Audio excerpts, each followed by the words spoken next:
Il y a deux sortes d'infidèles, ceux qui adorent les divinités païennes et les idoles à la place du vrai Dieu, et ceux qui mélangent les pratiques païennes avec celles de l'islam. Cette phrase est tirée de l'excellentissime livre de Maryse Condé, Ségou, Les murailles de terre, et ses propos sont attribués à Al-Hajj Omar Tal, un marabout tout couleur, qui fut l'un des propagateurs les plus féroces de l'islam en Afrique occidentale.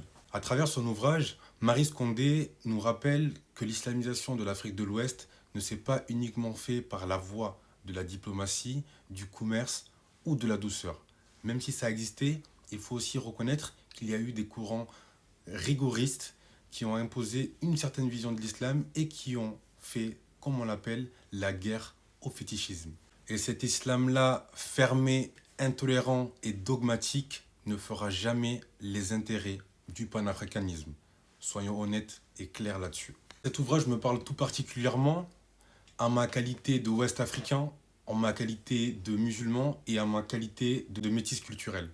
Parce que ce livre parle exactement de toutes les tensions qu'on peut connaître entre la foi, la culture, le pouvoir, la domination et l'identité. Et vraiment les amis, pour tous les Ouest-Africains, mais même pour tous les Africains et pour tous les Afro-curieux, ce livre est vraiment une masterclass. J'aimerais rappeler que Maryse Condé est une autrice guadeloupéenne qui fut mariée à un Guinéen, d'où le nom Condé, et qui a fait à travers ce livre un vrai travail d'historienne, de psychologue, voire de psychanalyste sur toutes les tensions que l'on pouvait vivre en tant que noir, surtout durant cette période esclavagiste précoloniale et voire coloniale.